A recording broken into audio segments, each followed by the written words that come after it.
आजमगढ़ भारत के गृह मंत्री द्वारा बाबा साहब भीमराव अम्बेडकर के अपमान के विरोध में कांग्रेस कमेटी 24 दिसंबर को होने वाले मार्च और ज्ञापन के लिए दलित बस्तियों में जाकर लोगों को इस घटना के बारे में जागरूक करने और मार्च में भाग लेने के लिए आग्रह करेंगे। उक्त बातें नगर पालिका स्थित कांग्रेस पार्टी कार्यालय पर आयोजित प्रेस वार्ता को संबोधित करते हुए निवर्तमान शहर अध्यक्ष नजम शमीम ने कही।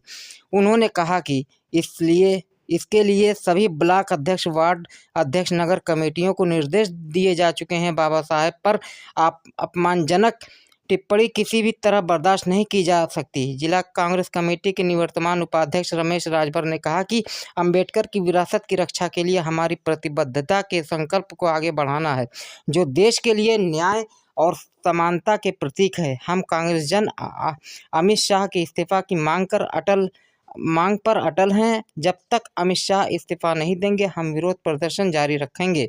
इस अवसर पर अजीत राय, शीला भारती, राम गणेश प्रजापति, मुन्नू मौर्य, रियाजुल हसन, शंभू शास्त्री, राम प्यारे यादव, प्रेमा चौहान, प्रदीप यादव, पूर्णमासी प्रजापति आदि लोग उपस्थित थे। आजमगढ़ से पंकज कुमार पाठक की खास रिपोर्ट। अभी आपने देखा लोकसभा में जिस तरह से हंगामा हुआ है, माननीय प्रदेश अध्यक्ष हमारे अजय राय जी के निर्देश पर जिला एवं शहर कांग्रेस कमेटी द्वारा प्रत्येक जनपदों में प्रेस वार्ता करके माननीय गृह मंत्री अमित शाह जो बाबा साहब भीमराव अम्बेडकर के पर टिप्पणी किए हैं, इसकी घोर निंदा हम लोग करते हैं और उनके इस्तीफे की मांग करते हैं। जो उन्होंने लाखों करोड़ों लोगों के भावनाओं को आहत किए हैं, ऐसे में कांग्रेस कमेटी बाबा साहब की विरासत की रक्षा के लिए खड़ी है। और जब तक अमित शाह इस्तीफा नहीं देते हैं या माफ़ी नहीं मांगते हैं, इसके अलावा कांग्रेस तब तक अपना चुप नहीं बैठेगी और दिनांक 24 तारीख को बाबा साहब के सम्मान मार्च भी बाबा साहब के सम्मान में मार्च निकाला जाएगा, ज्ञापन भी दिया जाएगा। और 5 लगभग उनकी अध्यक्ष जी के निर्देशानुसार हम लोग दलित बस्तियों में चौपाल भी लगाएंगे। चौपाल लगाकर इस बात को पूरे जोर शोर से देश में जिस तरह से चारों तरफ बाबा साहब के सम्मान में प्रदर्शन किया जा रहा है, उसको हम लोग तेजधार और सक्रिय 18वीं लोकसभा में शीतकालीन सत्र में भारत के गृह मंत्री अमित शाह जी द्वारा जो अंबेडकर जी पर अमर्यादित अपमानजनक टिप्पणी की गई है, उसके विरोध में लगातार हम कांग्रेस जन विरोध प्रदर्शन कर रहे हैं। धरने के माध्यम से हम मांग कर रहे हैं कि अमित शाह जी पूरे देश से माफ़ी मांगें और अपने पद से त्याग दें। जिस तरह से अमित शाह जी ने कहा लोकसभा में अंबेडकर अंबेडकर अंबेडकर अंबेडकर, जिस तरह से नाम लेते हैं लोग, एक फैशन बना लिए हैं। और भगवान का नाम लेते तो शायद स्वर्ग मिल जाता।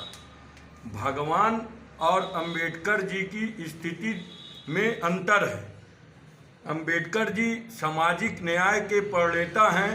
देश में लोगों को समान रूप से जीवन यापन करने की जो उन्होंने एक सपना देखा था, कहीं ना कहीं उस सपने को जो है ये लोग धूमिल कर रहे हैं। जिस तरह से उन्होंने संविधान बनाया, संविधान में लोगों को जीने की, खाने की, अपने धार्मिक कर्तव्यों का निर्वहन करने की व्यवस्था दी है, वो भाजपा और इनके मात्र संगठन को बर्दाश्त नहीं हो रहा है।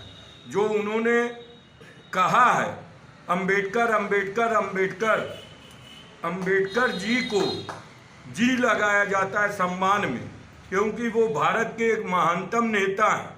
और जिस तरह से उन्होंने अपमानित किया है, इस देश के उनके लाखों करोड़ों अनुयायियों के दिलों को बहुत ही ठेस पहुंची है, सदमा पहुंचा है। वो अपने आप को अपमानित महसूस कर रहे हैं और इसीलिए पूरे देश में इसका विरोध प्रदर्शन चल रहा है। जब तक अमित शाह जी माफ़ी नहीं मांगेंगे तब तक इसका विरोध चलता रहेगा और हम कांग्रेस जन चलाते रहेंगे। हमारे उत्तर प्रदेश कांग्रेस कमेटी के अध्यक्ष अजय राय के निर्देशानुसार, राष्ट्रीय अध्यक्ष मल्लिकार्जुन खड़गे जी के निर्देशानुसार ये हम लोगों को निर्देश हुआ है कि आगामी 24 तारीख को बाबा साहब के सम्मान में मार्च निकाला जाए और उससे पहले दलित बस्तियों में जा कर इस घटना के बारे में लोगों को अवगत कराया जाए और इस मार्च में जुड़ने के लिए उनको प्रोत्साहित किया जाए। अपना परिचय देते हुए। मैं रियाजुल हसन, शहर कांग्रेस कमेटी आजमगढ़। जिस तरीके का माहौल चल रहा है और संविधान निर्माता डॉक्टर भीमराव अंबेडकर जी को या उनके प्रति जिस तरीके का शब्दों का उपयोग संसद में किया जा रहा है, उसके विरोध में कल हम लोग एक सम्मान मार्च निकालेंगे और उस मार्च में सबसे पहले बाबा साहब भीमराव अंबेडकर जी को माल्यार्पण करने के बाद सम्मान यात्रा या मार्च निकाली जाएगी।